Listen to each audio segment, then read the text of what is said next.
In the quiet hamlet of Elderbrook, where dawn stirs like a whispered hymn, lived a young harpist named Maren. Her melodies carried through misty mornings, gentle as dew on trembling leaves, softening even the sternest hearts.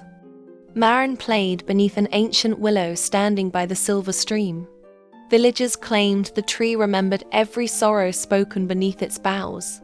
To Maren, it was a friend, one that listened without judgment or haste. Her music was born not of joy, but of longing. Years ago she lost her brother, Rowan, to the wild river's pull. Since then her song carried the ache of an unfinished farewell, echoing the love she could no longer speak aloud. Each dusk she returned to the willow, fingers trembling over the harp strings. The notes drifted like falling feathers, each one a fragile confession.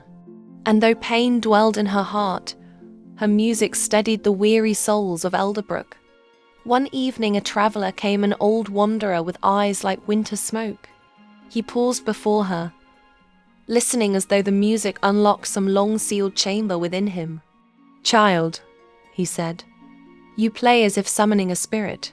Maren's smile faltered. "Not summoning, remembering."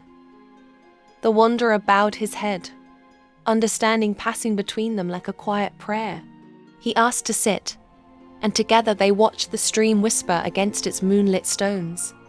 The old man returned each night. He spoke of places where grief was a common tongue, where music was a salve for wounds unseen. Maren listened, the weight within her shifting. No longer a stone, but a trembling leaf. Winter's breath soon settled over Elderbrook. Snow laced the willow's branches like silver thread. Maren played still, though frost stung her fingers. Her music warmed the night, delicate as a lantern guarding against the cold. One bitter night the wanderer failed to come. Maren felt the air grow oddly hollow, as if the world had mislaid a heartbeat. She finished her song, its ending unsteady, and carried her harp home, sorrow trailing at her heels. Days passed with no sign of him. Only a small parcel appeared beneath the willow, a weathered satchel containing a worn journal and a simple wooden flute. Maren's chest tightened as she recognized Rowan's name etched inside. Hands trembling, she opened the journal. Inside were her brother's final writings, verses of apology, gratitude, love, and a confession. He had not drowned by accident. He had left, ashamed of choices that led him astray. Guilt crushed her ribs like tightening vines. But deeper still was the revelation that the wanderer had known Rowan. The man had carried Rowan's final wish, that Maren's music be the place his memory could rest, unburdened. Snow softened the earth like a lullaby. Maren returned to the willow, clutching the flute. She placed it against her lips, breath tremulous.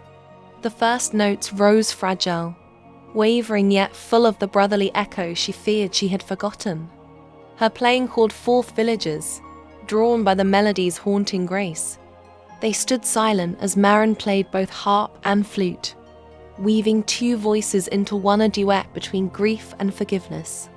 The wanderer returned at dawn, breath shallow, steps failing. "Child," he murmured, "I wish to see if peace reached you." Maren took his hand, thanking him for carrying Rowan's truth through years of lonely miles. He smiled faintly. "Your music did what my words never could." Then, with a sigh soft as falling snow, he slipped into his final rest beneath the willow's timeless shade. Maren wept, but her tears were gentler now, born not of loss alone, but of release.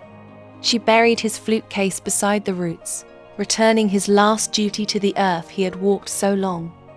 Seasons turned. Maren grew older, her music deepening like ripened dusk.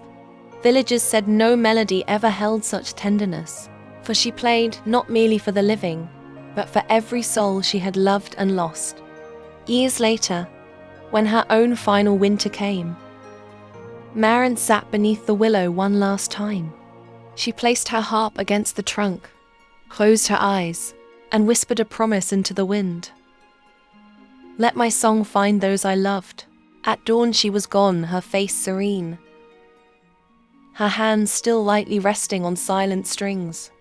Yet as villagers approached, they heard faint music drifting through the willow's branches, as if unseen hands were finishing her final lullaby.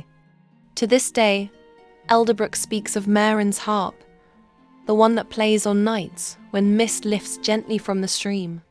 They say it carries the voices of a sister, a brother, and a wanderer bound together by love's quiet endurance.